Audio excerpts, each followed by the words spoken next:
जय हिंद दोस्तों, स्वागत है आप सभी का एक बार फिर से लक्ष्य के यूट्यूब चैनल पर। और आज हम बात करेंगे राज्य के नीति निर्देशक तत्वों पर। जैसा कि हमारी सीरीज चल रही है, राज्य व्यवस्था की रेगुलर क्लासेस चल रही हैं और रेगुलर मैं आप लोगों से यही कहूँगा कि हर एक क्लास के साथ बने रहें और डेली जो क्लास अपलोड हो रही हैं उसको आप लोग सही से देखें और नोट्स अपने तैयार करें। तो इसको लेकर हम लोग बात कर रहे थे राज्य के नीति निर्देशक तत्व। लास्ट जो हमने क्लास में छोड़ा था वो हमने यही छोड़ा था कि हम आगे देखेंगे कि जो राज्य के नीति निर्देशक तत्व हैं, DPSPs हैं, वो हम 3 पार्ट्स में डिवाइड करके पढ़ते हैं। देखिए, हालांकि भाग 4 में, जो कि किस में है, राज्य के नीति निर्देशक तत्व, राज्य के नीति निर्देशक तत्व भाग 4 में है। तो भाग 4 में है, तो भाग 4 में इसको इस तरीके से गांधीवादी, समाजवादी या उदारवादी करके जो है डिवाइड नहीं किया गया है। इसको हम लोग पढ़ने के लिए जो है क्या कर लेते हैं, 3 भागों में बांट लेते हैं समझने के लिए, क्योंकि इनकी जो एक प्रकृति है, इनमें जो ये जो आर्टिकल्स इसमें दिए गए हैं, कुछ इनमें इनकी जो एक प्रकृति है वो प्रकृति कुछ ऐसी ही है जो इसको बताती है, या कुछ गांधी जी के विचारों पर आधारित थी। जो गांधीवादी विचारधारा है उन पर आधारित थी, यानी गांधी जी ने स्वतंत्रता आंदोलन के दौरान जो उनके सपने थे एक भारत को लेकर, उसको लेकर इसमें बताया गया है। इसमें जो समाजवाद है, यानी कि जो सामाजिक सिद्धांतों पर आधारित है, यानी कि इसका जो उद्देश्य है, समाजवादी तत्व का जो उद्देश्य होगा वो क्या होगा, एक तो सामाजिक और आर्थिक। अगर इस चीज़ को आप यहाँ पे समझ लें तो मैं बाद में इसके आर्टिकल्स आप लोगों को समझाऊंगा ही। तो इसका जो उद्देश्य होगा वो यही होगा कि जो सामाजिक और आर्थिक है, वो सामाजिक और आर्थिक न्याय, क्या न्याय प्रदान करना, सामाजिक और आर्थिक न्याय प्रदान करना। जो कि जो सामाजिक और आर्थिक जो न्याय अगर मिलेगा तो उससे क्या होगा, उससे एक जो लोक कल्याणकारी राज्य की स्थापना होगी, लोक कल्याणकारी राज्य की स्थापना होगी। तो यहाँ तक हम कुछ हद तक चीज़ों को आप कल वाली क्लास से कनेक्ट कर पाएंगे और आप लोग भी शायद कनेक्ट कर पाएँ कि कल जो मैंने क्लास ली थी या क्लास आप लोगों ने पढ़ी है उसमें क्या क्या कंसेप्ट इसमें दिए थे। मैंने बताया लोक कल्याणकारी राज्य की स्थापना के विषय में किसमें बताया गया, राज्य के नीति निर्देशक तत्वों में बताया गया, और किस तरीके से बताया गया है वो मैंने आप लोगों को अच्छे से समझाया भी था। तो यहाँ पर आज जो हम केवल बात करेंगे वो बात करेंगे जो इसमें कुछ आर्टिकल्स दिए हुए हैं, कुछ अनुच्छेद दिए हुए हैं, और दूसरा बात करेंगे क्या कुछ जो संशोधन हुए हैं राज्य के नीति निर्देशक तत्वों में, वो संशोधन कौन से हुए हैं, और उसके अलावा क्या राज्य के नीति निर्देशक तत्वों के अलावा भी कुछ ऐसे भाग या अनुच्छेद हैं जिसमें राज्य को कुछ निर्देश दिए गए हैं कुछ कार्यों को करने के लिए। तो यहाँ पर मैंने आप लोगों को बताया था कि ये जो निर्देशक तत्व हैं वो क्या है, गैर न्यायोचित है। ये सारे कंसेप्ट को हम जो पिछली क्लास में कर चुके हैं। जो ये क्लास देख रहे हैं या पहली बार देख रहे हैं, अगर वो आगे देखना चाहते हैं, इस क्लास को समझना चाहते हो, तो एक बार पहले पिछली क्लास को जो राज्य के नीति निर्देशक तत्वों की है उसको एक बार समझ ले कि क्या होता है राज्य के नीति निर्देशक तत्व। जब वो समझ में आएगा तब आपको ये चीज़ें आसानी से याद हो जाएंगी और समझ में भी आ जाएंगी। तो जल्दी से शेयर कर दीजिए क्लास को अपने दोस्तों के साथ, और जिन लोगों ने अभी तक सब्सक्राइब नहीं किया है चैनल सब्सक्राइब कर लें, बेल आइकन को प्रेस जरूर कर दें ताकि नोटिफिकेशन आपको सबसे पहले मिल सके। जल्दी से शेयर कर दीजिए अपने दोस्तों में क्लास को, ज़्यादा से ज़्यादा रीचेबल बनाइए, यानी कि क्लास जो है ज़्यादा से ज़्यादा लोगों तक पहुँचे, ऐसा बनाइए, तभी जो है आगे हम लोग जो है और अच्छी चीज़ों को और अच्छी क्लासेस को आप तक पहुंचा पाएंगे। क्योंकि जब तक रीचेबल नहीं होगा, या लोगों तक नहीं पहुंचेगा, एक समूह, एक ग्रुप हमको नहीं देखेगा, एक बड़ी जो संख्या है वो हमको नहीं देखेगी, तो यहाँ पर परेशानी हो जाएगी। एक और बात, उन कैंडिडेट्स के लिए जो Uttar Pradesh teacher eligibility test देने वाले हैं, तो उनके लिए हम एक सेशन शुरू करने वाले हैं कि डेली जो है एक क्वेश्चन आंसर्स की क्लासेस चले करेंगी, एक प्रैक्टिस सेट को लेकर, प्रैक्टिसेस को लेकर, प्रैक्टिस सेट की तरह क्वेश्चन आंसर्स पर हम लोग डिस्कशन किया करेंगे और डेली का ये हुआ करेगा। और इसके लिए जो है केवल और केवल एनवायरनमेंट का कंसेप्ट ही हम लोग यहाँ पर करेंगे। और जो लोग केवल और केवल एनवायरनमेंट से रिलेटेड प्रैक्टिस करना चाहते हैं, जो UP टेट की तैयारी कर रहे हैं, वो ज़्यादा जल्दी से जल्दी जो है जुड़ जाएँ हमसे, और जल्द ही डेट अनाउंस कर दूंगा मैं कि कब से हम लोग जो है तैयारी करेंगे और डेली वो क्लास अपलोड हुआ करेगी।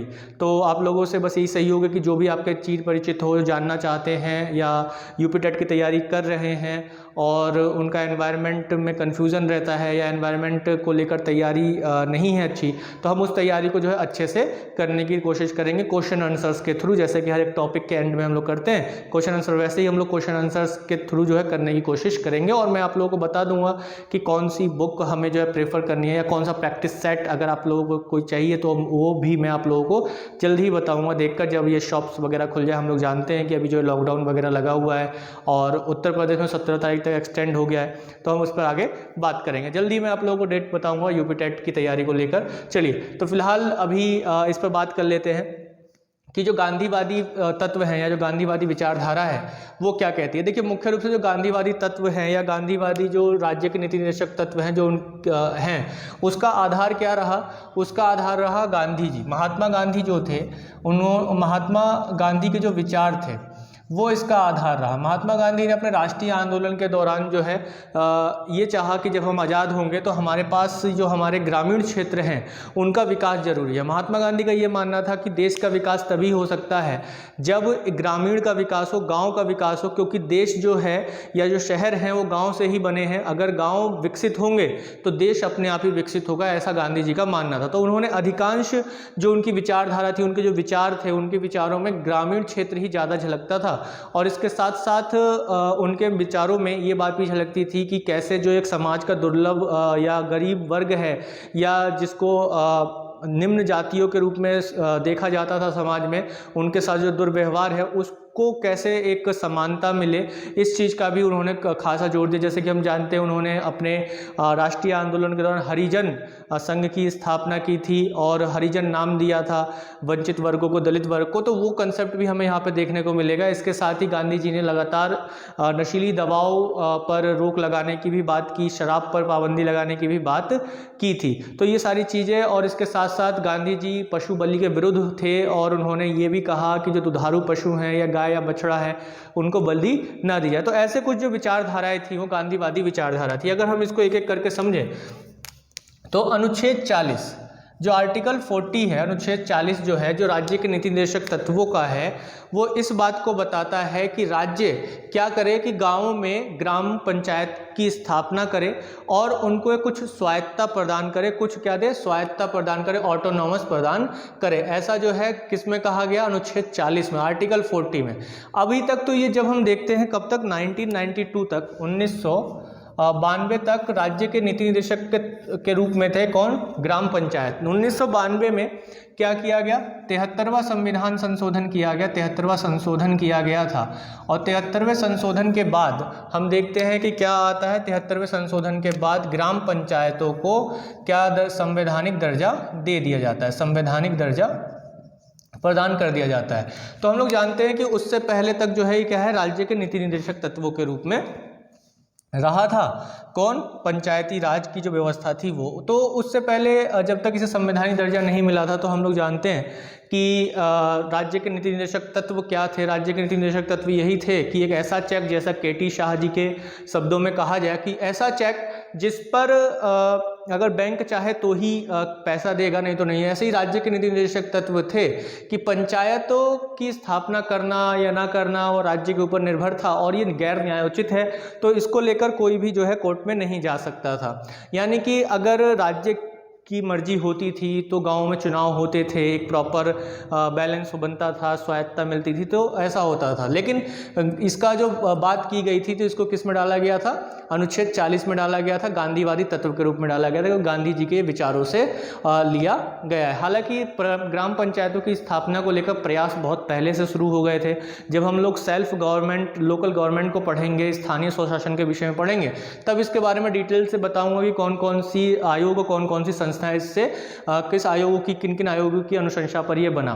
तो आप लोगों से ये अनुरोध रहेगा कि लगातार क्लास के साथ बने रहें, तभी आप कुछ अच्छा सीख पाएंगे। और जब आपको अच्छा सीखने को मिलेगा तो आप रेगुलर अपने जो है लक्ष्य को प्राप्त करेंगे। चलिए, इसके बाद जो गांधीवादी विचारधारा है इसमें अनुच्छेद 43 आता है, 43 आता है। और यहाँ पर भी आप देखेंगे तो गांधी जी की विचारधारा में ग्राम जो है केंद्र में बना हुआ है। इन्होंने कहा कि जो गांव है उसको जो है व्यवसायीकरण करना चाहिए, यानी कि गांव में कुटीर उद्योगों की स्थापना की जानी चाहिए। कुटीर उद्योग जो स्थापित किए जाए गांव में, तो वो ऐसे किए जाएं कि वो या तो सहकारी रूप में हो, यानी कि लोगों को का ग्रुप बनाकर हो, या फिर व्यक्तिगत रूप से जो है उसकी स्थापना की जाए। ऐसा जो है गांधी जी ने उस समय कहा। तो गांधी जी ने जब ये सिद्धांत दिया कि सहकारी संघ के रूप में किया जाए या व्यक्तिगत रूप में किया जाए, कुटीर उद्योगों की स्थापना यानी छोटे छोटे उद्योग बना दिए जाएं, टोकरी बनाना, झाड़ू बनाना, तो ऐसी जो कुटीर उद्योग हैं वो ग्राम क्षेत्रों में विकसित किए जाए, यानी कि गाँव में कुटीर उद्योगों की स्थापना की जाए, जो अंग्रेजों ने ख़त्म कर दिए थे। हमारा जो अपना एक व्यवसाय था, हम खुद से ही चीज़ों को बनाते थे, उसका उपयोग करते थे, है ना, और इसके साथ ही कपड़ा बुनने वगैरह वो सारी चीज़ें जो हैं फिर स्थापित की जाए गांव में। तो ऐसा गांधी जी ने कहा था। तो आर्टिकल 43 में ये राज्यों को निर्देश दिया गया है कि वो ग्रामीण क्षेत्रों में कुटीर उद्योगों की स्थापना के लिए अच्छे से काम करे और जो भी नीति बनाए तो उसको ये केंद्र में रखे। इसी के साथ ही जो 43 ख है वो क्या कहता है, 43 ख सहकारी समितियों की बात करता है, जो सहकारी समितियां हैं, है ना, उसकी स्थापना की बात करता है। और अब आप देख रहे हैं ये ख है, यानी कि आप कह सकते हैं इंग्लिश में बी कह सकते हैं इसे, ये इसलिए क्योंकि ये मूल राज्य के नीति निर्देशक तत्वों में नहीं था, यानी कि जब हमारा संविधान बना तब ये संविधान में नहीं था। इसको जो है एक 97th कॉन्स्टिट्यूशनल अमेंडमेंट संशोधन करके 97वां संशोधन करके 2011 में इसे जोड़ा गया। तो इसके लिए जो संशोधन किया गया वो कौन सा 97वें संशोधन किया गया, जिसके द्वारा सहकारी समितियों को क्या किया गया, ऐड किया गया राज्य के नीति निर्देशक तत्वों में, कि कोई अब जो ग्रुप है एक सहकारी समितियों को एक संवैधानिक रूप से देखा जाने लगा। और आगे हम देखते हैं इसके लिए इसी संशोधन के द्वारा क्या किया गया था, 9B भाग बनाया गया था और उसमें कुछ अनुच्छेदों को जोड़ा गया था। चलिए, तो इसके साथ ही हम आगे देखते हैं कि जो 46वां संविधान माफ कीजिए 46वां जो अनुच्छेद है किसका, राज्य के नीति निर्देशक तत्वों का, वो क्या कहता है, वो SC ST और अन्य दुर्लभ जो वर्ग है, SC ST और जो अन्य दुर्बल वर्ग है उसके लिए सामाजिक न्याय की स्थापना हो। देखिए गांधीवादी विचारधारा है, बिल्कुल सीधा समझ में आ जाना चाहिए कि गांधी जी के विचार कैसे हैं। अगर आप गांधी जी के थोड़े से मन को या विचारों को समझते हैं तो आपको ये चीज़ रटने की जरूरत नहीं है। 40 43 43 ख और 46 47 48, 40 43 43 ख और 46 47 और 48, ये पूरी एक गिनती हो गई और ये इसमें आ जाता है, यानी 40 43 43 ख और फिर उसके बाद 46 47 48। तो ये जो हैं ये ऐसे तत्व हैं जिसमें गांधीवादी विचारधारा आती है और जिसमें पंचायत ग्राम या SC ST जो समाज का एक दुर्बल वर्ग है, कमजोर वर्ग है, उसके लिए सामाजिक न्याय की स्थापना की जाए।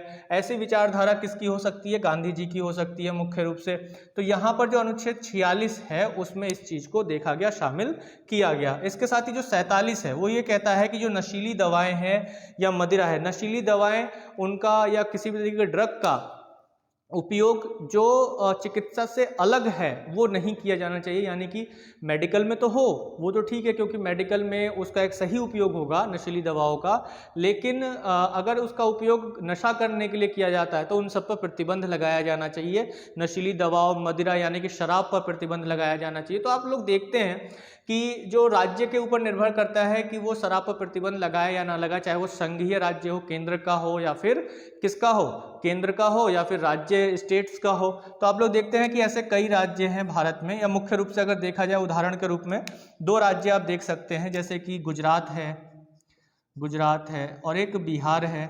तो ये 2 राज्य ऐसे हैं जहां पर जो है क्या है, शराब पर पाबंदी है। यानी कि कहने को तो शराब पर पाबंदी है ही है, लेकिन अलग अलग समाचार आते ही हैं, लेकिन हम लोगों को अपने लीग से नहीं हटना है भाई। हमको जो है समझना है कि भाई मदिरा जो है राज्य जो है उस पर प्रतिबंध लगा सकती है अगर राज्य चाहे तो। ये कोई फंडामेंटल राइट नहीं है कि अगर मैं कहता हूँ कि भाई ये जो शराब है ये नहीं बिकनी चाहिए राज्य में, मैं नहीं चाहता हूँ, इसको लेकर आप कोर्ट में नहीं जा सकते हैं। क्यों?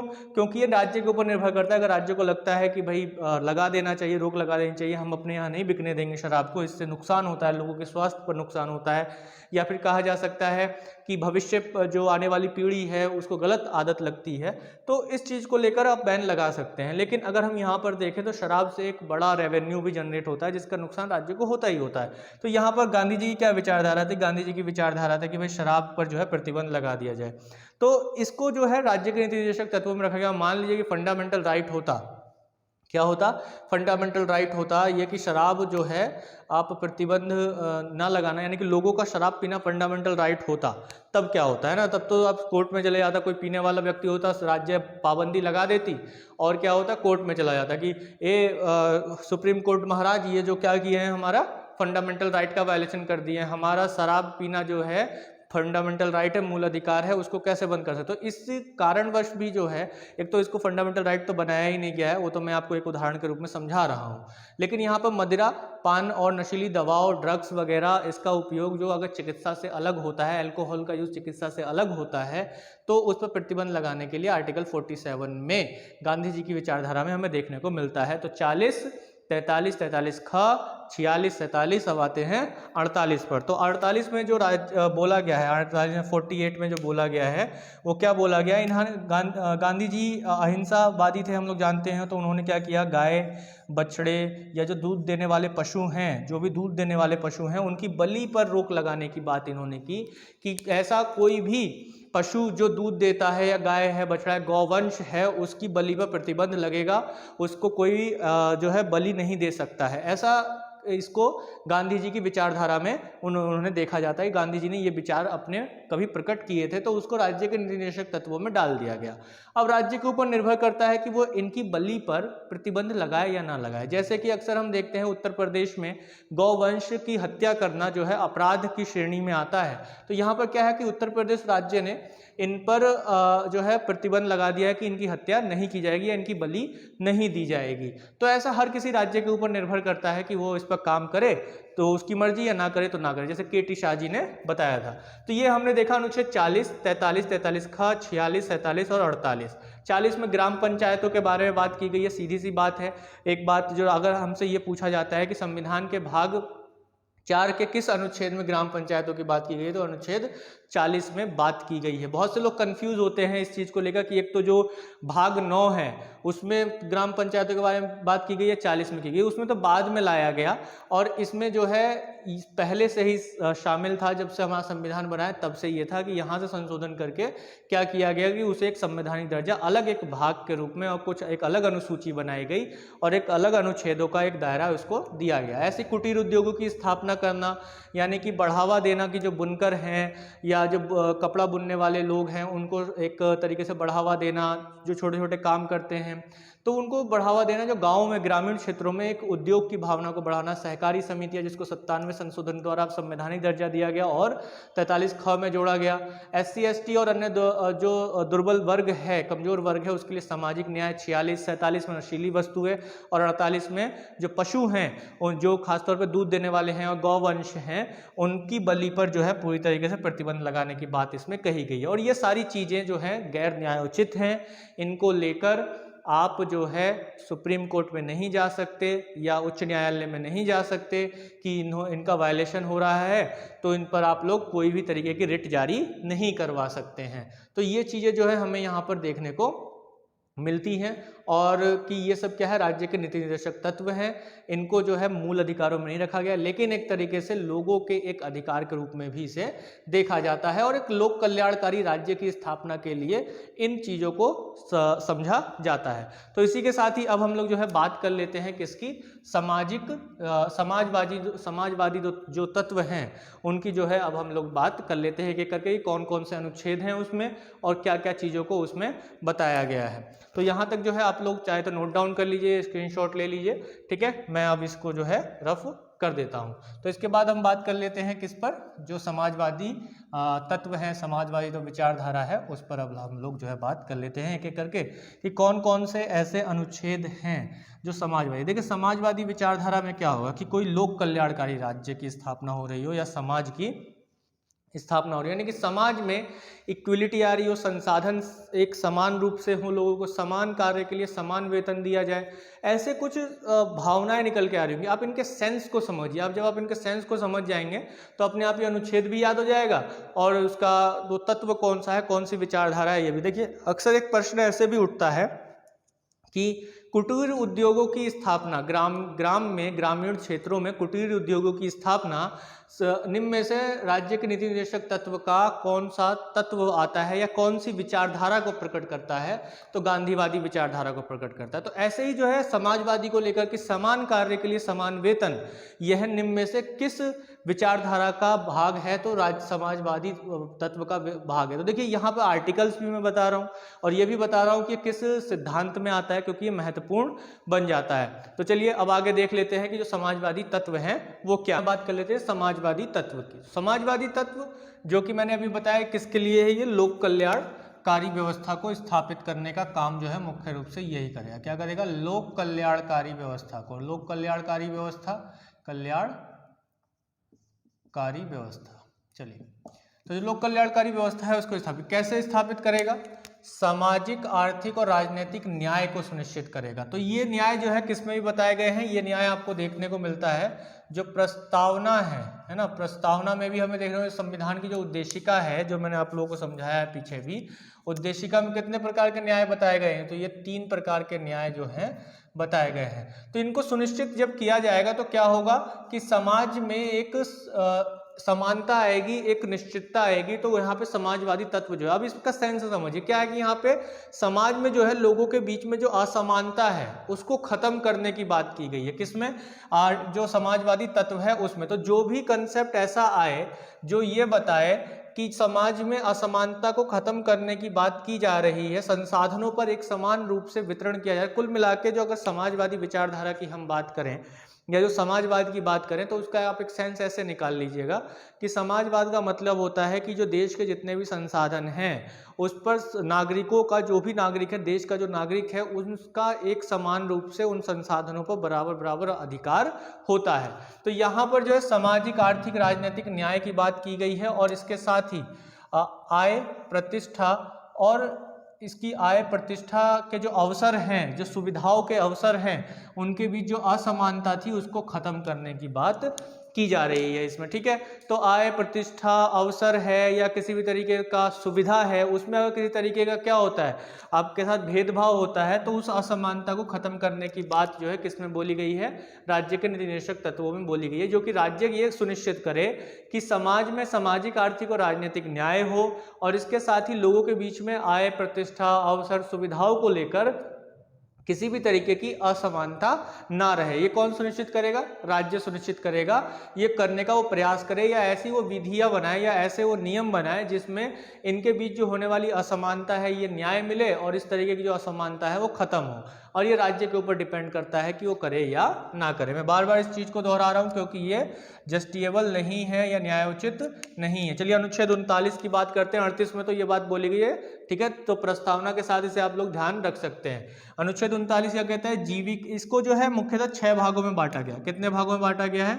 6 पार्ट्स में डिवाइड किया गया। तो 6 भागों में जो है टोटल इसको बांटा गया। जो पहला इसका पार्ट है वो बोलता है जीविका, यानी जीविका का पर्याप्त साधन का अधिकार, यानी कि किसी भी व्यक्ति को अपनी जो जीवन है उसको चलाने के लिए जो है सभी नागरिकों को पर्याप्त साधन मिले, यानी कि किसी भी तरीके से किसी के साथ कोई भेदभाव ना मिले, सभी को एक समान अवसर मिले कि वह क्या करे, वह अपने जीवन को कोई भी काम करने के उसे पर्याप्त साधन उपलब्ध हो या वह उसका वो अधिकार रखता है कि वह अपने जीवन को चलाने के लिए कोई भी कार्य कर सकता है। तो इसको बात को सुनिश्चित करे, पर्याप्त साधनों की उपलब्धता कराए, सभी नागरिकों को जीविका के पर्याप्त साधन के रूप में प्राप्त करने का, पर्याप्त साधन को प्राप्त करने का अधिकार हो। कोई भी व्यक्ति कोई भी काम करे, अपने जीवन को अच्छे से चलाए। इसके साथ ही इसमें जो एक महत्वपूर्ण पक्ष है वो यह है कि भौतिक साधन हो। जैसे कि मैंने अभी आपको बोला कि समाजवाद का एक अर्थ क्या होता है कि जो भी संसाधन है उस पर लोगों का एक समान रूप से अधिकार हो।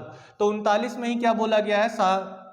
भौतिक साधनों का समान वितरण, यानी कि जो भी संसाधन है हमारे पास, हमारे क्षेत्र में, हमारे देश में, हमारी भूमि पर, जो भारतीय क्षेत्र है उसमें जो भी भौतिक संसाधन हैं, यानी कि जमीन है, जल है या जो दूसरे वितरण हैं, भूमि है, खनिज पदार्थ हैं, उन पर जो है लोगों का एक समान रूप से अधिकार रहता है, यानी कि उन साधनों पर जो है समान वितरण हो। जो भी संसाधन हैं उन पर जो है लोगों के बीच में समान रूप से वितरण होना चाहिए, डिस्ट्रीब्यूशन होना चाहिए, उसका लाभ समान रूप से। इसका मतलब ये नहीं है कि भाई सरकार से जाके कह दिया कि भैया ये तो कोयले की खान पर जो है हमारा अधिकार है वो हमें दे दो, है ना, तो ऐसा नहीं होगा। इसमें क्या है? समान वितरण कि उससे जो सरकार, वो रहेगा सरकार के पास। सरकार क्या करेगी कि कोयला निकालेगी, उससे बिजली बनाएगी, या कहा जा सकता है कि उससे उसको बेचेगी तो उससे जो पैसा कमाएगी, या फिर उस बिजली को आपको ही बेचेगी, उससे जो पैसा आएगा उसका वो काम किस में करेगी, समाज के विकास के लिए, सामूहिक हितों की सुरक्षा के लिए, या फिर देश के विकास के लिए करेगी। तो आप यहाँ पे भौतिक साधनों का समान वितरण का मतलब ये नहीं है कि आप जाकर सीधे क्या कहें कि भैया ये जो सरकार से कहें कि ये तो कोयले की खान या ये तेल का कुआं हमारा है, आप कैसे ले सकते हैं, तो ऐसा नहीं है। यहाँ पे समान वितरण का अर्थ ये है कि सरकार जो भी उन चीज़ों से कमाएगी उसका उपयोग करेगी, जो भी रेवेन्यू आएगा उसका उपयोग वो देश के काम में ही लगाती है। तो इसलिए यहाँ पे इस तरीके की बात बोली। तो ये सुनिश्चित करना किसका काम है, राज्य का काम है कि सभी लोगों को समान रूप से एक समान संसाधन जो भी है देश के उसका समान वितरण हो सके, यानी कि सभी को समान सुविधाएं मिल सके। इसी के साथ ही अगर हम देखें धन और उत्पाद के साधनों का विकेंद्रण, या कहा जाए कि जो संकेंद्रण है उसको रोकना है। मतलब क्या है यहाँ पर, ये 39 में ही हम लोग बात कर रहे हैं, 39 में तीसरा पॉइंट आ गया है कि धन और उत्पाद के साधनों का विकेंद्रण। मतलब कि यहाँ पर किसी भी तरीके के लोगों के पास जो है ज़्यादा धन इकट्ठा ना हो, किसी एक वर्ग के पास, लोगों के पास ही नहीं, केवल किसी एक वर्ग के पास। जैसे भैया कोई जो है लाला जी हैं, कोई लाला जी जो हैं उनके पास जो है बहुत सारा धन है, कभी आज उनके पास 100 रुपया है, लेकिन उन्होंने क्या किया कि लोगों से किसी ब्याज पे पैसा दिया और ब्याज से पैसा कर करके उन्होंने क्या किया कि पूरे गांव में जितने भी पैसा था उन्होंने सबको वसूले, सारे गांव वाले तो हो गए खाली, और इनके पास जो है सारा पैसा टोटल जो अमाउंट है गाँव का वो आ गया। इनकी बन गई ये क्या, ये इनकी बन गई पोटली, और इस पोटली में इन्होंने क्या भर लिया, सारे रुपए भर लिए, और पूरा गांव जो है वो क्या हो गया, कंगाल हो गया। तो यहाँ पर धन का संकेंद्रण एक जगह ना हो, ठीक है। और इसके साथ साथ जो उत्पाद के साधन हैं, यानी कि जो भी संसाधन है देश में, प्रोडक्शन के जो संसाधन है जहाँ से उत्पादन हो सकता है, कृषि है या कोई भी चीज़ है जहाँ से अच्छा उत्पादन हो सकता है, या भूमि है, और उसके साथ साथ जो खादान है, उनका जो साधनों का एक किसी एक व्यक्ति के हाथ में ना हो, यानी कि जो भी देश के संसाधन है वो किसी एक व्यक्ति के हाथ में ना हो, धन किसी एक व्यक्ति के हाथ में ना हो, यानी कि सभी के रूप में एक समान रूप से वितरण किया जाए। हालांकि ये बात जो है आज के दौर में नहीं देखने को मिलती। हम देखते हैं कि आज भारत के कुछ ऐसे 5 व्यक्ति हैं जिनके पास पूरी देश की आबादी के बराबर संपत्ति जो है कुल 5 लोगों के पास होती है। तो ये एक तरीके से हम देख सकते हैं कि धन और उत्पाद के साधनों का विकेंद्रीकरण होना चाहिए, एक डिसेंट्रलाइजेशन होना चाहिए, ना कि किसी एक व्यक्ति के हाथ में रहे, ऐसा इसमें बोला गया है। और इसको लागू करना ना करना राज्य के ऊपर निर्भर करता है। इसी के साथ ही एक महत्वपूर्ण बात ये बोली गई है कि भाई जो स्त्रियां हैं और पुरुष हैं उनको जो है समान वेतन मिलना चाहिए। क्या होता है कि कहीं कहीं ऐसा काम होता है कि जो स्त्री होती है वो वही काम कर रही है जो एक पुरुष कर रहा है, लेकिन क्या होता है कि स्त्रियों को कम सैलरी मिलती है, कम तनख्वाह मिलती है और कम पैसा मिलता है, कम मेहनताना मिलता है, लेकिन पुरुषों को जो है उससे ज़्यादा मिलता है। तो ये जो एक डिस्क्रिमिनेशन है उस चीज़ को खत्म करने की बात इसमें बोली गई है कि राज्य के नीति निर्देशक तत्व या राज्य ये सुनिश्चित करे कि जो स्त्रियां हैं और जो पुरुष हैं उनके बीच जो वेतन है वो समान रूप से वितरित होना चाहिए, किसी भी तरीके का उनके बीच जो है भेदभाव नहीं होना चाहिए। इसी के बाद जो 5वां इसमें कंसेप्ट बताया गया कि जो मजदूर वर्ग है उसको कार्यस्थल पर जो है स्वास्थ्य की सुविधाएं मिलनी चाहिए। स्वास्थ्य को खत्म करने वाले या स्वास्थ्य के लिए खतरनाक कोई ऐसा कार्यस्थल है ऐसा, तो उसको सारी सुविधाएं मिलनी चाहिए जिससे उसके स्वास्थ्य को हानि ना पहुंचे। और ऐसे ही जो छोटे बच्चे हैं उनको संरक्षण दिया जाना चाहिए कि किसी गलत गतिविधि में उनका उपयोग ना किया जा सके। ऐसी जो 6 है वो क्या कहता है, बालकों को स्वास्थ्य के विकास का अवसर देना, यानी कि जो छोटे बच्चे हैं उनको जो है अच्छी स्वास्थ्य सुविधाएं दी जाए ताकि वो एक अच्छे ह्यूमन रिसोर्स बनकर उभर सके, उनका स्वास्थ्य विकास जो हेल्थ डेवलपमेंट है उसको बढ़ावा दिया जाना चाहिए। तो इसलिए हम देखते हैं कि बहुत सारी टीका योजनाएं चलती हैं हमारे देश में, जैसे मिशन इंद्रधनुष है जो भारत सरकार द्वारा 2014 में शुरू किया गया। जो मिशन इंद्रधनुष है उसमें क्या किया, जो छोटे बच्चे हैं उनको एक टीकाकरण करना ताकि उनका स्वास्थ्य अच्छा हो। और इसके साथ साथ हम लोग देखते हैं कि मिड डे मील जैसी जो योजनाएं चलती हैं प्राइमरी स्कूल्स में, उसमें क्या होता है कि बच्चों को स्वस्थ भोजन दिया जा सके ताकि उनका स्वास्थ्य जो है अच्छे से डेवलप हो सके, अच्छे डेवलपमेंट हो सके। इसके बाद ये हमने देखा 38 जिसमें सामाजिक न्याय की बात की गई है। 39 में हमने देखा ये 6 पॉइंट जिसमें समान वेतन, धन और उत्पादों का जो है साधनों का विकेंद्रण नहीं होना चाहिए, सॉरी माफ कीजिए, संकेंद्रण नहीं होना चाहिए, विकेंद्रण होना चाहिए, भौतिक साधनों का समान वितरण होना चाहिए। देखिए ये 2 ऐसे अनुच्छेद हैं, ये इसका अगर हम बात करें आपको ये ख और ग में भी मिल जाएगा कहीं कहीं लिखा हुआ, तो ऐसे भी ध्यान रखिएगा। तो 39 का ख और ग ये ऐसे अनुच्छेद हैं जिनको लागू करने के लिए अगर सरकार कोई कानून बनाती है और उस कानून की वजह से अनुच्छेद 14 या अनुच्छेद 19 का उल्लंघन होता है जो कि हमारे फंडामेंटल राइट हैं, तो उस पर जो है ये ही भारी पड़ेंगे, यानी कि वो कानून को रद्द नहीं कर सकती है सुप्रीम कोर्ट, ये बताया गया है। अगर इन दोनों को लागू करने के लिए सरकार कोई ऐसा कानून बनाती है जिससे आपका राइट टू इक्वलिटी खत्म होता है या फिर आर्टिकल 19 का कोई कंसेप्ट जो है आपका खत्म होता है, तो इनसे ज़्यादा प्रभाव इनको दिया गया है। कोई बात नहीं, वो खत्म होते हैं तो होते हैं, क्योंकि हमें जो है धन का और उत्पाद का संकेंद्रण नहीं करना है। इसको रोकने के लिए अगर सरकार कोई कानून बना रही है तो अच्छी बात है, भौतिक साधनों का समान वितरण करने के लिए बना रही है तो अच्छी बात है। तो वहाँ पे जो राइट टू इक्वलिटी या फिर जो फंडामेंटल राइट है आपका 19, उसका अगर वायलेशन होता है तो आप सुप्रीम कोर्ट में जाएंगे, तो उसमें भी जो सुप्रीम कोर्ट का ही निर्णय है कि इन दोनों को जो है ज़्यादा प्रभावी माना गया है। चलिए इसके बाद जो बात कर लेते हैं आर्टिकल 39A की। ठीक है, इसके बाद ए आया जिसमें क्या बात की गई है, समान न्याय की बात की गई है। यानी कि सरकार ये सुनिश्चित करे कि देश के जितने भी लोग हैं, जितने भी वर्ग हैं, उन सभी को जो है एक समान रूप से न्याय मिल सके, जस्टिस मिल सके। और जो गरीब वर्ग है, जो मतलब बड़े बड़े लॉयर्स को हायर नहीं कर सकता है, बड़े विधि सहायता नहीं ले सकता है, विधिक सहायता नहीं ले सकता है। अब भैया कोई रंगू राम हैं, वो कोर्ट पहुंच गए, तो कोर्ट पहुंचे तो बहुत सारे वकील लोग हैं। अब भैया वकील लोगों ने उनसे इतनी फीस ले ली है कि वो बेचारे अपना कोई कंप्लेंट दायर नहीं करवा सकते, कुछ नहीं करवा सकते। तो सरकार ने क्या सुविधा दी है कि सरकार ये सुनिश्चित करे कि कोर्ट में जो है एक गवर्नमेंट लॉयर हो जो उन गरीब लोगों की जो है क्या करे, सुनवाई करवा सके। तो यहाँ पर निःशुल्क विधिक सहायता की बात भी की गई है, किसमें, आर्टिकल 39A में। देखिए ऐसा नहीं है कि राज्य जो है इनमें से किसी को लागू नहीं करता है, राज्य जो है इनमें से सभी को लागू करता है। और मैंने आप लोगों को कल वाली क्लास में इस बात को समझाया था कि सुप्रीम कोर्ट ने इस बात को स्पष्ट रूप में कहा है कि यदि कोई पार्लियामेंट, हमारी क्या विधायिका कोई कानून ऐसा बनाती है, कोई भी कानून बनाती है, तो उसमें राज्य के नीति निर्देशक तत्वों को ध्यान में रखकर कानून बनाए। और अगर हम किसी कानून की जांच करते हैं, हम मतलब सुप्रीम कोर्ट अगर किसी कानून की जांच करता है तो उसमें जो है राज्य के नीति निर्देशक तत्वों को भी वो ध्यान में रखकर जांच करेगा कि सुप्रीम जो कानून बना है क्या वो इसके असंगत तो नहीं है।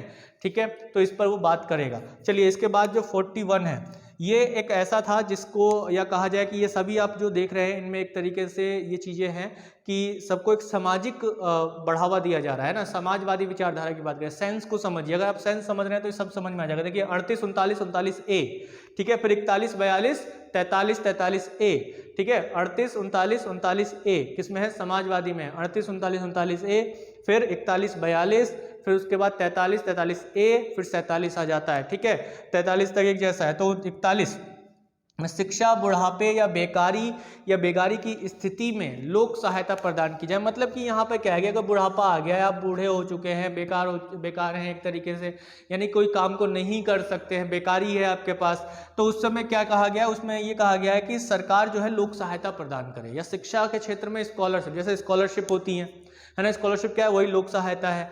बुढ़ापे में आपने कई देखा होगा, कई राज्यों में जो है वृद्धा पेंशन दिया जाता है, यानी कि जो 60 वर्ष से आयु के ऊपर के लोग हैं उनको जो है सरकार 200 रुपये, 300 रुपये या 500 रुपये तक का जो है वृद्धा पेंशन मंथली देता है, उनके अकाउंट में भेजता है। तो ऐसा हमें यहाँ पे देखने को मिलता है। तो यहाँ पे जो लोक सहायता है वो यही है कि अनुच्छेद 41 के अंतर्गत राज्य सुनिश्चित करे कि लोगों को जो है इन मामलों में लोक सहायता दी जा सके। स्कॉलरशिप का मतलब यही तो हो गया कि जो शिक्षा का क्षेत्र है उसमें वो बच्चे भी आगे आ सके जो पैसे खर्च नहीं कर सकते हैं। तो सरकार क्या करे, लोक सहायता यानी पब्लिक हेल्प करे उसे, यानी कि एक सहायता दे जो कि स्कॉलरशिप के रूप में दी जाती है, वो भी हम देखते हैं। तो देखिए ये सब लागू किए जाते हैं एक तरीके से, इन सबको लागू करने के लिए कानून बनाए गए हैं। ऐसा नहीं है कि इसमें कह दिया गया है कि ये गैर न्यायोचित है तो इनको सरकार लागू करेगी ही नहीं, तो इन सब पर भी काम करती है।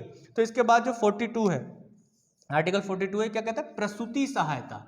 प्रसूति सहायता यानी कि जो गर्भवती महिलाएं हैं उनका सही से देखभाल करना और उनके शिशु जो है उनकी सही से देखभाल करना, ये इस बात का उपबंध करने के लिए आर्टिकल 42 में दिया गया है। और इसीलिए हम देखते हैं कि ग्रामीण क्षेत्रों में जो सरकारी अस्पताल होते हैं उनसे जुड़ी हुई आशा कार्यकर्ता होती हैं जो खास तौर पर ग्रामीण क्षेत्रों में रहती हैं और जो गर्भवती महिलाएं हैं उनकी सहायता में वो कार्य करती हैं। तो ये सरकार द्वारा नियुक्त किए गए हैं लोगों की सहायता के लिए, कार्य करने के लिए। तो यहाँ पे हम देखते हैं अनुच्छेद 38 सामाजिक, आर्थिक और राजनीतिक न्याय की बात करता है। 39 में ये 6 पॉइंट बताए गए हैं और 39A में समान न्याय, और यानी कि गरीबों को आप यहाँ पे देख सकते हैं कि कोई व्यक्ति जो न्यायालय के सामने खड़ा है उसको आप लोग देख सकते हैं। और 41 में जो पेंशन है या फिर कहा जा सकता है जो स्कॉलरशिप है उसको रख सकते हैं आराम से याद रखने के लिए, ठीक है। 42 में आप प्रसूति सहायता की बात कर सकते हैं, आशा वर्कर को याद रखिए, याद रहेगा 42। 43 की अगर हम बात करें, 42 की बात करें तो ये क्या कहता है, कर्मकारों का उत्तम जीवन हो, यानी कि जो मजदूर वर्ग है, जो मजदूर वर्ग है उसका क्या हो, एक उत्तम जीवन होना चाहिए, वो भी एक अच्छा जीवन जीने का अधिकारी है, अच्छा शिष्टाचार के साथ जीवन जीने का अधिकारी है। मजदूर वर्ग को वो सभी सुविधाएं मिलनी चाहिए जो एक व्यक्ति के जीवन को उत्तम बनाती है। तो 43 में किसकी बात की गई है, मजदूरों की। देखिए ये सब क्या सेंस आ रहा है, इन सब में सेंस आ रहा है समाजवाद का सेंस आ रहा है। ऐसे 43A देखिए ये क्या कहता है, ये बाद में जोड़ा गया, देखिए ए बाद में जोड़ा गया, ये वाला भी बाद में जोड़ा गया, तो जहां पे मैंने पहले ही बताया कि जहां पे कैपिटल ए ऐड हो जाता है वो संविधान में संशोधन के बाद इसमें ऐड किया गया है। तो कर्मकारों को उद्योगों के प्रबंधन की बात इसमें की गई है, मतलब कि जो मजदूर वर्ग है, मजदूर वर्ग का एक जो जहाँ पर वो काम कर रहे हैं, जिस फैक्ट्री में वो काम कर रहे हैं,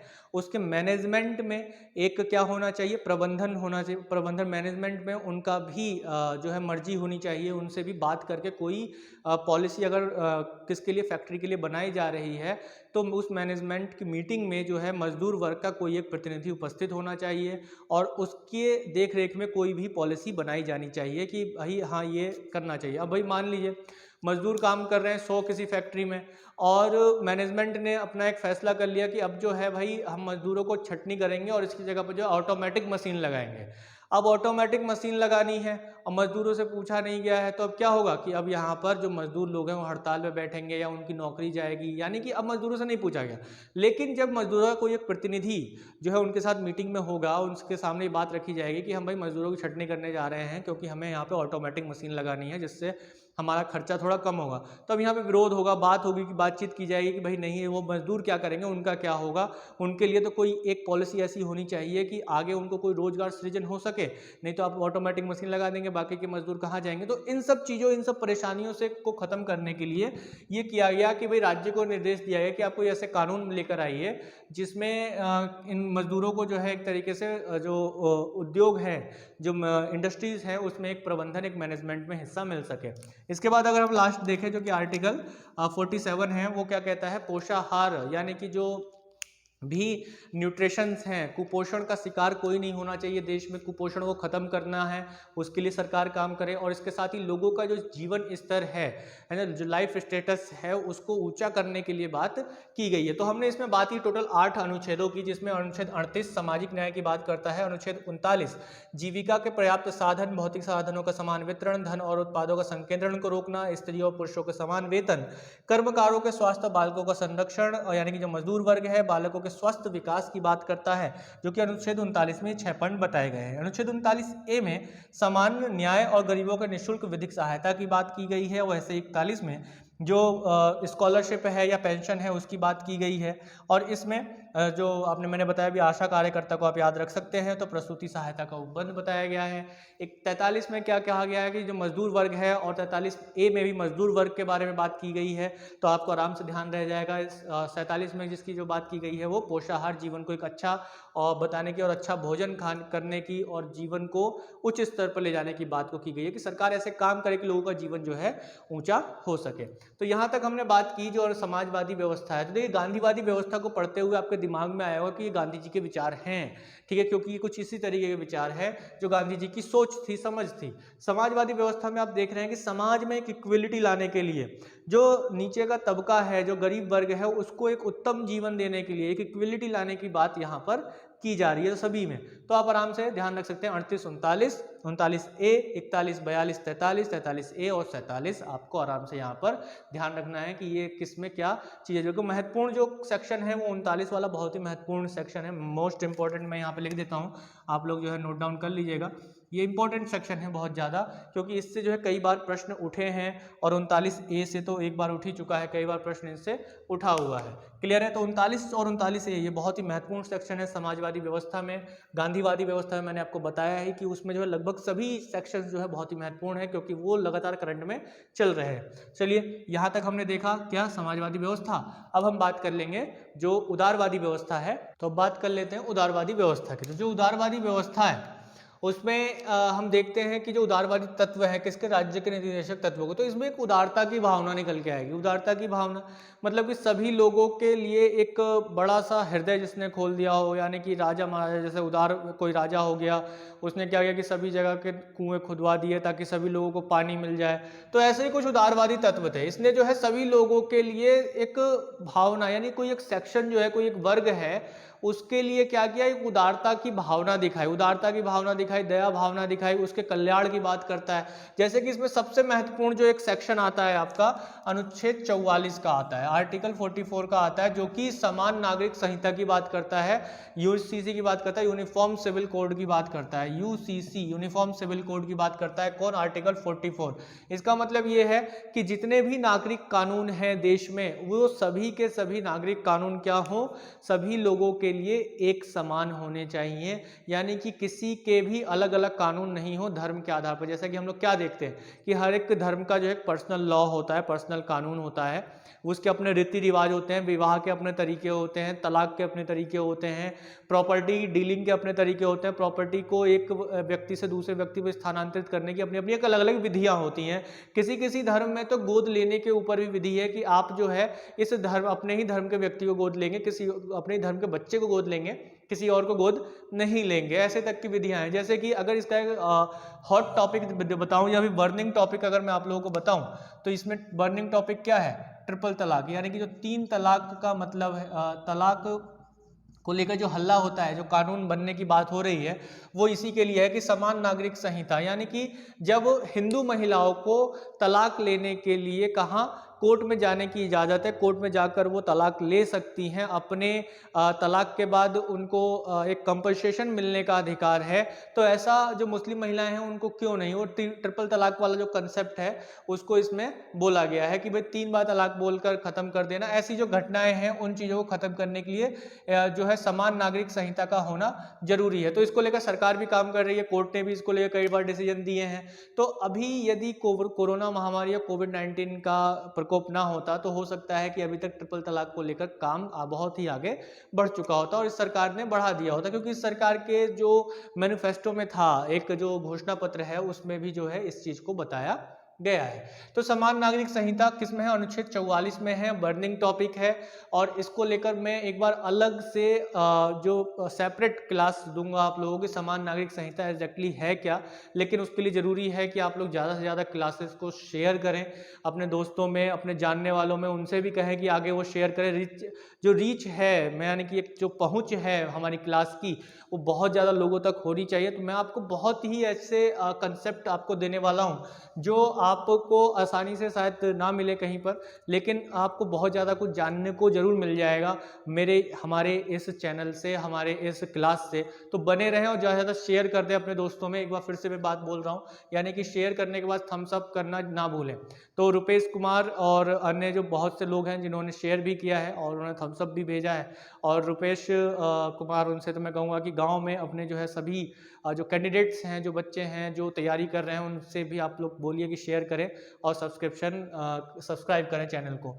देखिए अभी वैकेंसीज बहुत ज़्यादा आने वाली हैं, तो उनमें जो है क्वेश्चंस इनसे पुटअप होंगे ही, जैसे कि एसएससी जीडी को लेकर भी। हाँ, एक बात और मुझे याद आ गई, यहाँ पे मैं शेयर करूँगा आप लोगों के साथ कि बहुत से ऐसे कैंडिडेट हैं जिनके फ़ोन मेरे पास आ रहे हैं, लगातार मैसेजेस भी आ रहे हैं, और वो मुझे ये पूछ रहे हैं कि सर एसएससी जीडी का नोटिफिकेशन आ गया है क्या। क्योंकि उनको कहीं ये जो यूट्यूब है ना, कुछ यूट्यूबर्स ऐसे हैं जिनको मैं यहाँ से क्या कहूँ, कहते हुए अच्छा नहीं लगता है, लेकिन मैं ये बेवकूफ़ या मूर्ख शब्द यूज़ करना चाहूँगा कि अभी किसी तरीके की कोई नोटिफिकेशन नहीं है। बहुत सारे लोग ऐसे हैं उन्होंने कहा कि हमने वहाँ देखा, हमने वहाँ देखा। बहुत सारे ऐसे चैनल्स के स्क्रीनशॉट मेरे पास भेजे हैं कि यहाँ पर इन्होंने कहा है कि नोटिफिकेशन आ गया है, फॉर्म भरने शुरू हो जाएंगे इतने तारीख से। मैंने कहा कि भाई ऐसा कोई ऑफिशियल नोटिफिकेशन नहीं है। अगर आता तो जैसे कि मैं शॉर्ट्स वीडियो डालता हूँ, जैसे अभी मैंने यूपी टेट नोटिफिकेशन का डाला है ना, ऐसे ही इससे पहले अभी मैंने एएसआई और एसआई की जो क्लर्क और अकाउंट्स में वैकेंसी निकली है उसकी मैंने शॉर्ट वीडियो डाली। वो मैंने कब डाली? पूरा रिसर्च करके डाली। और बहुत से ऐसे यूट्यूबर्स हैं जो बिना कुछ रिसर्च किए अपने आप ही, मतलब अपने चैनल को ग्रो करने के लिए कहा है कि आप लोग उसे देखें वो चीज़ें। तो मुझे जो है आपकी भावनाओं के साथ नहीं खेलना, जो भी एसएससी जीडी की तैयारी कर रहे हैं, मुझे बस ये कहना है कि आप लोग बस सतर्क रहिए। और अगर हमारे चैनल से जुड़े हुए हैं, हमसे जुड़े हुए हैं, तो जब तक मैं यहाँ से अनाउंस ना करूँ तब तक आप इस चीज़ को मत मानिए कि इस चीज़ की वैकेंसी आने वाली, क्योंकि मैं पूरे रिसर्च के साथ आपके सामने रखता हूँ चीज़ों को, नोटिफिकेशन पढ़ता हूँ, उसके बाद ही आपको चीज़ें बताता हूँ। अगर आगे डिले होगा तो भी मैं उस पर बात करूंगा ही करूंगा। लेकिन ये फिलहाल एसएससी जीडी वालों के लिए है जो काफ़ी समय से तैयारी कर रहे हैं। और ये मुझे सुनकर बड़ा दुख होता है कि बहुत से लोग इस चीज़ का एक तरीके से मजाक, मुझे ऐसा लगता है कि लोग उनका मजाक उड़ा रहे हैं, उनकी भावनाओं के साथ खेल रहे हैं। क्योंकि आपको अगर पता चले, आप जिस परीक्षा की तैयारी कर रहे हैं कि इसकी वैकेंसी आ गई है, इसका नोटिफिकेशन आ गया, तो आप बड़े खुश होते हैं, है ना। अब लेकिन जब जाकर देखते हैं कि ऐसा तो कुछ है ही नहीं, तो कितना मतलब मन दुखी होता है ना। तो ये भावनाओं के साथ खेलना हुआ, जो कि मुझे बिल्कुल अच्छा नहीं लगता। मुझे गुस्सा भी काफ़ी आया था, मैं ये सोच रहा था कि एक अलग ही इंडिविजुअल वीडियो बनाऊं और उस पर भड़ास निकालूं खूब सारी, लेकिन नहीं, मुझे ये अच्छा भी नहीं लगता है। लेकिन बस मैं यही कहना चाह रहा था कि जब नोटिफिकेशन आएगा तो चैनल से आप लोगों को अच्छे से पता चल जाएगा कि नोटिफिकेशन आ गया है। बाकी सारी प्रोसेस आप शॉप पर जाइए, साइबर कैफ़े पर जाइए, और वहाँ से आपको सारी प्रोसेस पता चल जाएगा कि क्या कैसे कब करना है। चाहे कोई भी वैकेंसी हो, वो उसका नोटिफिकेशन मैं शॉर्ट वीडियोज़ में डालता हूँ, तो उसको आप लोग रेगुलर देखते रहिए, सुनते रहिए, और रेगुलर टच में बने रहिए चैनल के, तो आपको सारी चीज़ें मिल जाएंगी। चलिए, तो आर्टिकल 44 की बात कर रहे थे, कहाँ पहुँच गए, समान नागरिक संहिता यूनिफॉर्म सिविल कोड की बात कर रहे थे, और 3 तलाक को लेकर इस पर हमने बात की थी। इसके बाद आर्टिकल जो 45 है, आर्टिकल 45 जो है वो क्या कहता है कि 14 वर्ष और निःशुल्क और अनिवार्य शिक्षा। देखिए ये भी बहुत महत्वपूर्ण है ना। ये क्या महत्वपूर्ण है, देखिए उदारवाद आ रहा है, यानी कि उदार की भावना आ रही है। सभी नागरिकों के लिए एक जैसा कानून होना चाहिए, उनका जो एक पर्सनल लॉ है वो खत्म होना चाहिए, है ना। चाहे वो ईसाई हो या जो मुस्लिम हो, उनके जो पर्सनल लॉज हैं वो खत्म हो चाहिए। देखिए मैंने आप लोगों को एक कंसेप्ट बताया था पीछे की, जो हिंदू शब्द है ना, हिंदू में जो धर्म आते हैं, जैन भी आता है ना, बौद्ध भी आता है, और आपका सिख भी जो है वो किस में आते हैं, हिंदू में ही आते हैं कानून के अकॉर्डिंग। जो अनुच्छेद मैंने आपको 25 पढ़ाया था, तो उसमें मैंने इस चीज़ को अच्छे से समझाया भी था आप लोगों को। तो यहाँ पर 25, 26 जो धार्मिक स्वतंत्रता को लेकर बात की गई है, उसमें मैंने इस चीज़ को समझाया था। तो यहाँ पर समान नागरिक संहिता में अगर हिंदू शब्द आता है, तो उस पर मतलब क्या हो गया कि ये लोग भी इसी में ही आ जाते हैं। लेकिन ईसाई का जो एक पर्सनल लॉ अलग है, पारसियों का अलग है, यहूदियों का अलग है, मुस्लिम्स का जो है अपना पर्सनल लॉ अलग है। तो वो सभी पर्सनल लॉज नहीं हो, ऐसा जो है यूनिफॉर्म सिविल कोड कहता है। और इसको राज्य के नीति निर्देशक तत्वों में हमारे संविधान निर्माताओं ने रखा। क्यों रखा, क्योंकि यदि ये उस समय लागू हो जाता तो एक हंगामा काफी होने वाला था। तो इसलिए जो है इसको इसमें रख दिया कि आगे जो समय आएगा, तो निदेशक तत्व भी कैसे हैं कि जैसे जैसे टाइम आएगा कि हमारा देश इस योग्य हो जाए, हमारे लोग इतने मैच्योर हो जाएं कि इनको अडॉप्ट कर सके, तो उस चीज को लेकर इसमें बात की गई है। तो चलिए आगे बढ़ते हैं। तो अनुच्छेद 45 देखिए, 14 वर्ष से तक के जो बच्चे हैं, जो 14 वर्ष तक की आयु पूरी कर चुके बच्चे हैं, उनको जो निःशुल्क और अनिवार्य शिक्षा दी जानी चाहिए। यानी कि सभी बालकों को जो 14 वर्ष की आयु पूरी करने तक, जो 14 वर्ष तक की आयु पूरी करने तक, यानी 14 वर्ष तक निःशुल्क और अनिवार्य शिक्षा जो है वो दी जानी चाहिए उन बच्चों को। ऐसा किसमें बताया गया है, आर्टिकल 45 में बताया गया है। तो इसी में ही आप लोग देखते हैं कि 2002 में इसी आर्टिकल में एक संशोधन होता है, और जिसे 86वां संविधान संशोधन कहते हैं, 86 कॉन्स्टिट्यूशनल अमेंडमेंट कहते हैं। और यहाँ से इस चीज़ को उठाकर संविधान के भाग 3 में, मैंने आप लोगों को भाग 3 में अनुच्छेद 21A बताया होगा, जिसमें क्या है, शिक्षा के संबंध में अधिकार है, शिक्षा का अधिकार है। इस चीज़ को मैंने आप लोगों को समझाया था, वहाँ पे बहुत अच्छे से समझाया था, जो कि हम लोग स्वतंत्रता के अधिकार का जो चैप्टर है, आप उसे देख सकते हैं एक बार फिर से। तो वहाँ पे मैंने आपको बताया था कि 86वां संविधान संशोधन 3 भागों को प्रभावित करता है। एक तो भाग 3 है ही है, और ये भाग 4 आ गया आपका, जिसमें 45वां अनुच्छेद आ गया, और अभी 4A जब मैं आपको बताऊंगा 4A, तो उसमें भी 86वें संविधान संशोधन का जिक्र आता है। तो कुल मिला के जो यहाँ पर कंसेप्ट है कि जो शिक्षा का अधिकार है या शिक्षा के संबंध में अधिकार है, ये क्या है कि इसमें कहा जाए कि जो निःशुल्क और अनिवार्य शिक्षा है, इसमें जो एक बात बोली गई है, वो क्या बात बोली गई है कि जो 86वां संविधान संशोधन है, उसके द्वारा क्या किया गया है, 2002 में ये संशोधन हुआ, और इसको जो है फंडामेंटल राइट्स यानी कि अनुच्छेद 21A के रूप में जारी किया गया, जो कि भाग 3 में है। ठीक है दोस्तों, तो ये मैंने आप लोगों को बताया वहाँ पे भी। तो ये 45 में भी है, लेकिन मूल अधिकार बनने से पहले शिक्षा किस में थी? 45 में थी। अब ये क्या है? मूल अधिकार बन गया है। तो 45 में भी शिक्षा के बारे में बताया गया, राज्य को निर्देश दिया गया है कि आप जो है ऐसे काम कीजिए कि 14 वर्ष तक के जो बच्चे हैं उनको निःशुल्क और अनिवार्य शिक्षा मिल सके। ऐसा नहीं था कि 86वां संविधान संशोधन होने से पहले शिक्षा निःशुल्क नहीं थी, वो राज्य के ऊपर डिपेंड करता था। लेकिन अब मूल अधिकार होने के बाद सभी राज्यों में ये अनिवार्य कर दिया गया है कि बच्चों का ये मूल अधिकार है कि वो शिक्षा प्राप्त करें और निःशुल्क और अनिवार्य शिक्षा प्राप्त करें। चलिए, इसके बाद जो अनुच्छेद 48 है ना, अब अनुच्छेद 48 क्या कहता है? जो आर्टिकल 48 है वो ये कहता है कि भाई जो कृषि क्षेत्र है, जो पशुपालन क्षेत्र है, उसमें जो है हमें वैज्ञानिकता को बढ़ावा देना चाहिए। ज़्यादा से ज़्यादा हमें वैज्ञानिक गतिविधियों के साथ अपने कृषि क्षेत्र को बढ़ावा देना चाहिए। हमें कुछ ऐसे काम करने चाहिए, विज्ञान को लेकर आना चाहिए कृषि क्षेत्र में, ताकि हमारे किसान जो है अच्छी पैदावार दे सके। जैसे कि आपने सुना होगा हाइब्रिड सीड्स जो है ना, हाइब्रिड सीड क्या है? वो यही तो है कि कृषि में वैज्ञानिकता को बढ़ावा देना। बीटी कॉटन का बात सुना होगा आपने, बीटी कॉटन जो कि एक हाइब्रिड सीड है। इसी तरीके से पशुपालन में अलग अलग नस्लों का इजाद करना, उनको जो है नई जो पशुएं हैं, नए पशु अच्छे दुधारू पशुओं को लेकर आना, अच्छी ब्रीड बनाना, वो सब वैज्ञानिक पद्धतियों से लागू हो। ऐसा जो है सरकार को निर्देश दिया गया है कि कृषि और पशुपालन के क्षेत्र में वैज्ञानिक प्रणालियों को लागू करने का प्रयास जो है सरकार करे। तो सरकार करती भी है, कृषि क्षेत्र में वैज्ञानिकता को लेकर आ रही है लगातार, पशुओं को भी नई नई जो नस्लें हैं उनको लेकर आने का प्रयास करती है। इसके साथ ही जो 48A है उसमें ये बात बाद में जोड़ी गई, और इसमें पर्यावरण, वन और वन्य जीवों के संरक्षण की बात को इसमें बताया गया। पर्यावरण, वन और वन्य जीवों के संरक्षण की बात को इसमें बताया गया। ठीक है, तो ये बात इसमें की गई, किसमें? आपके 48A में। और 48A को जो है वो 42वें संविधान संशोधन अधिनियम 1976 के द्वारा ऐड किया गया था। किसके द्वारा? 42वें संविधान संशोधन अधिनियम 1976 के माध्यम से ऐड किया गया था। ये जोड़ा गया था आपका 42वां संशोधन है। 42वां संशोधन कब हुआ था? 42 संशोधन 1976 में। तो यहाँ तक बात आप लोगों को समझ में आनी चाहिए कि एक पॉइंट को मैं अच्छे से समझा रहा हूँ। और आर्टिकल्स आप देख लीजिए, इसकी राइमिंग भी बड़े आराम से बन जाएगी। 44, 45, 48, 48 है, 49, 50, 51। ये एक सीधी गिनती तो है, कुछ ही तो गायब है बीच में। और इसकी जो एक भावना है, जो सेंस को अगर आप समझेंगे, तो आप अगर इनको 3 पार्ट्स में से डिवाइड कर लेते हैं तो आपको आर्टिकल्स भी बड़े आराम से याद हो जाएंगे। बस एक बार जो है दोबारा से चीज़ों को जो आप लिखेंगे तो एक बार शांत मन से पढ़ने का प्रयास कीजिएगा, सोचने का प्रयास कीजिएगा, अपने आप ही याद हो जाएगा, ये रटने की जरूरत नहीं पड़ेगी। या फिर वीडियो को एक बार फिर से देख लीजिएगा, क्लास को एक बार फिर से प्ले कर लीजिएगा और देख लीजिएगा, समझ लीजिए कोई बात अगर समझ में आए तो। आर्टिकल 49 क्या कहता है? 49 कहता है कि जो राष्ट्रीय महत्व के स्मारक हैं या जो कुछ कलाएं हैं, जो संस्कृतियां हैं, उसको जो है सरकार क्या करे? संरक्षण प्रदान करे, उनको संरक्षित करने का पूरा प्रयास करे। जैसे कि लाल किला एक हमारा राष्ट्रीय महत्व का स्मारक है, तो सरकार के ऊपर जिम्मेदारी एक तरीके से होती है कि वो जो है उसका संरक्षण करे या उसको संरक्षण करने के लिए कुछ कार्य करे। तो यहाँ पर राष्ट्रीय महत्व के स्मारकों के संरक्षण यानी कि एक उदारता की जो हमारे स्मारक हैं, जो हमारी संस्कृति है, जो हमारी कला है, उसको हम जो है आराम से संरक्षित करके रखें। तो इसके लिए बात की गई है। 50 बहुत ही महत्वपूर्ण है, इसको कई बार पूछा गया है। देखिए, आर्टिकल 44 इंपॉर्टेंट है, बहुत ज़्यादा कई बार पूछा गया है।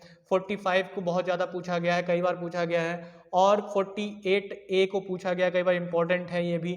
और इसके साथ साथ 50 को आर्टिकल 50 को बहुत ज़्यादा पूछा गया, क्योंकि इसमें क्या कहा गया है? इसमें कहा गया है कि जो हमारी जुडिशरी है वो एग्जीक्यूटिव से बिल्कुल अलग रहेगी, यानी कि जो हमारी न्यायपालिका है वो कार्यपालिका से अलग रहेगी, यानी कि उसको अलग रहने का जो प्रावधान है वो राज्य करे, कि राज्य ऐसे काम करे या राज्य कुछ ऐसे विधि बनाए या ऐसे नियमों को करे कि किसी भी काम में न्यायपालिका कार्यपालिका से अलग रहे, जुडिशरी और एग्जीक्यूटिव एक जगह ना रहे। तो इस चीज को जो है इसमें देखा गया, यानी कि कार्यपालिका के कामों में न्यायपालिका हस्तक्षेप ऐसे ना करे। कुछ मामलों में कर सकती है, जैसे कि मूल अधिकारों का हनन या कोई ऐसी चीज, लेकिन इस तरीके से जो उसके नॉर्मल काम है उसमें हस्तक्षेप ना करें, ऐसी कार्यपालिका न्यायपालिका के उसमें हस्तक्षेप ना करें। तो इस चीज को लिए जो है आर्टिकल 50 में बताया गया, अनुच्छेद 50 में। ठीक है, तो यहां तक मैं समझता हूं कि 44, 45, 48, 48 से 49, 50, 51। तो 51 की बात करते हैं तो 51 में क्या बताया गया है? 51 में ये कहा गया है कि राज्य इस बात को सुनिश्चित करे कि वो अंतर्राष्ट्रीय शांति को बनाए रखे, जो अंतर्राष्ट्रीय संधियां हैं हमारी या अंतर्राष्ट्रीय जो विधि हैं, कानून हैं, उनका पालन करे, और इसके साथ साथ जो हमारी राष्ट्रीय सुरक्षा है उसको भी वो लागू करने का प्रयास पूरा करे, जो हमारी सीमाएं हैं उसको जो है क्या करे, सुरक्षित रखे।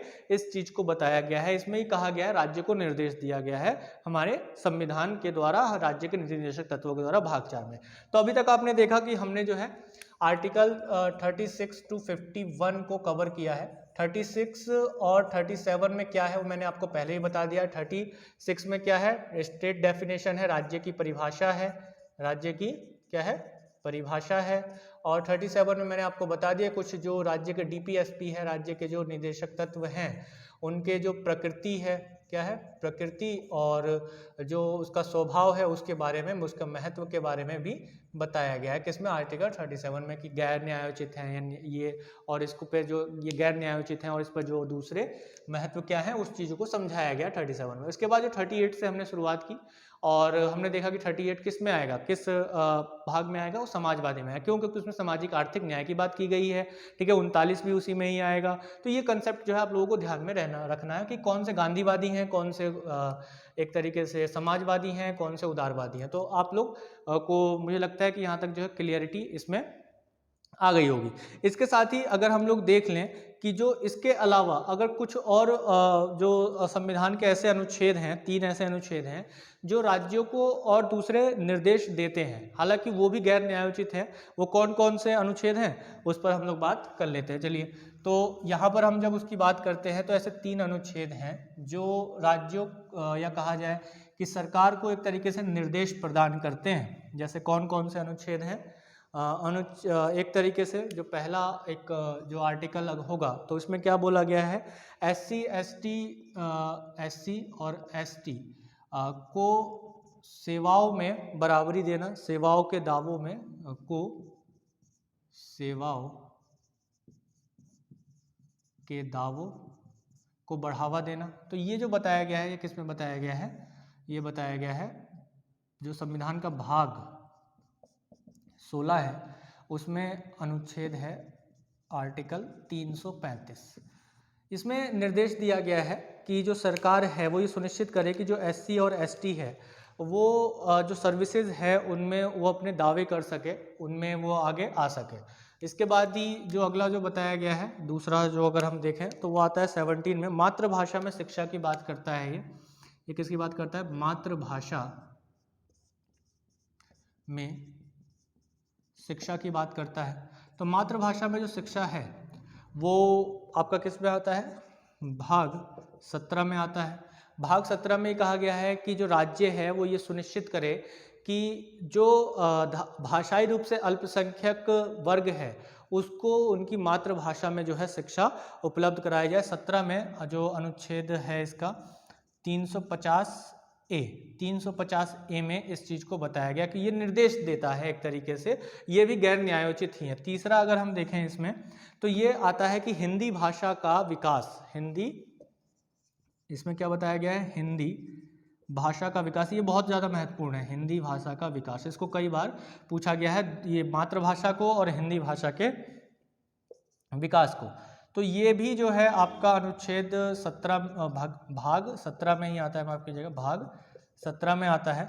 और अनुच्छेद 351, अनुच्छेद क्या है इसके लिए, अनुच्छेद 351 की बात की गई है कि राज्य जो है वो क्या सुनिश्चित करे, संघ सरकार, मुख्य रूप से केंद्र सरकार ये सुनिश्चित करे कि हिंदी भाषा का विकास हो, ताकि भारतीय जो संस्कृति है उसका लोगों के बीच में विकास ज़्यादा होना चाहिए, यानी कि विश्व भर में विकास हो, हिंदी भाषा का विकास, इसको लेकर निर्देश देता है। अनुच्छेद भाग 17 में, अनुच्छेद 351 में भी ये निर्देश दिया गया। तो 3 ऐसे ही अनुच्छेद हैं जो राज्य के नीति निर्देशक तत्वों के बाहर हैं, और बाहर होने के बाद जो है ये निर्देश जारी हो रहे हैं, किसको, राज्य को निर्देश हो रहे हैं। तो ये भी गैर न्यायोचित है, न्यायोचित नहीं है ये कि आप समझे कि ये न्यायोचित है, इनको लेकर हम न्यायालय जा सकते हैं। ये भी गैर न्यायोचित है, इनको लेकर हम न्यायालय नहीं जा सकते हैं। तो यहाँ तक मुझे लगता है कि आप लोगों को एक कंसेप्ट अच्छे से समझ में आ गया होगा कि डीपीएसपी क्या है, राज्य के नीति निदेशक तत्व क्या है।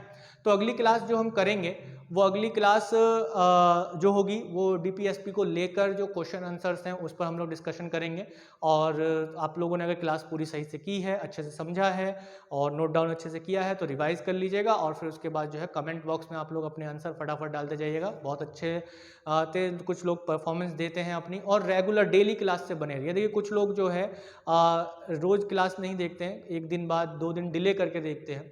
अब वो डिले करके जब वो क्वेश्चन पूछते हैं तो वो कमेंट मेरे पास तक नहीं आ पाता है। तो डेली अगर आप देखते हैं तो डेली मेरे सामने कमेंट रहेगा, तो मैं आपका आंसर जो है डेली वीडियोस में दे पाऊंगा, है ना। तो इस तरीके से क्या है कि आप डेली बने रहें, रेगुलर बने रहें, एक टाइम अपना फिक्स कर लें कि आप का कब देखना है। वैसे तो नॉर्मली जो टाइम रहता है हमारी जो क्लास का वो सुबह 9 बजे आपका प्रीमियर आ जाता है किसका, पॉलिटी की क्लास का, और दोपहर में 12 बजे जो है हिस्ट्री की क्लास का आ जाता है। तो अभी ये 2 क्लासें मेरे लिए चल रही हैं, और भी जैसे कि मैंने आपको बताया यूपी टेट का जो प्रैक्टिस हम लोग करेंगे उसके लिए जो डेट है और टाइम है मैं जल्दी ही अनाउंस कर दूंगा। तो जो भी यूपी टेट की तैयारी करने वाले हैं वो जल्दी जल्दी जुड़ जाएं, और अपने दोस्तों में भी अनाउंस कर दें कि अगर वो एनवायरनमेंट को लेकर तैयारी करना चाहते हैं तो जल्दी से लक्ष्य से जुड़ जाएं और आगे बढ़ें, अपने परीक्षा को पास करें। चलिए, इसके साथ ही वीडियो के अंत तक बने रहने के लिए बहुत बहुत धन्यवाद। शेयर कर दीजिए अपने दोस्तों में। जय हिंद, जय भारत।